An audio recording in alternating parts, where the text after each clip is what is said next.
വികസിത ഭാരതം അറ്റ് 2047 എന്നതാണ് ഈ വർഷത്തെ സ്വാതന്ത്ര്യദിനത്തിന്റെ പ്രമേയം. ഡൽഹിയിലെ ചെങ്കോട്ട ഉൾപ്പെടെ സ്വാതന്ത്ര്യദിനാഘോഷങ്ങൾ നടക്കുന്ന സ്ഥലങ്ങളിലെല്ലാം ഒരുക്കങ്ങൾ പൂർത്തിയായി. പ്രധാനമന്ത്രി രാജ്യത്തെ അഭിസംബോധന ചെയ്യുന്ന ചെങ്കോട്ടയിലെ ചടങ്ങിലേക്ക് 6000 പേരെ പ്രത്യേക അതിഥികളായി ക്ഷണിച്ചിട്ടുണ്ട്. കേരളത്തിൽ നിന്ന് 30-ലധികം പ്രത്യേക ക്ഷണിതാക്കളും അവരുടെ കുടുംബങ്ങളും ന്യൂഡൽഹിയിലെ സ്വാതന്ത്ര്യദിനാഘോഷങ്ങളിൽ പങ്കെടുക്കും. പാരീസ് ഒളിമ്പിക്സിൽ ഇന്ത്യയെ പ്രതിനിധീകരിച്ചവർക്കും ചടങ്ങിലേക്ക് ക്ഷണമുണ്ട്.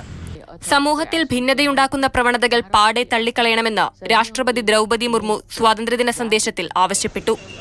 പുതിയ ക്രിമിനൽ നിയമങ്ങൾ സ്വാതന്ത്ര്യസമര സേനാനികൾക്കുള്ള ആദരവാണെന്നും രാഷ്ട്രപതി ചൂണ്ടിക്കാട്ടി. രാജ്യത്ത് സ്ത്രീകളെ കൂടുതൽ തുല്യരായി കണക്കാക്കുന്നു. എങ്കിലും പരമ്പരാഗതമായ പല മുൻവിധികൾക്കും അവർ ഇരയാകേണ്ടി വന്നിട്ടുണ്ടെന്നും രാഷ്ട്രപതി അഭിപ്രായപ്പെട്ടു.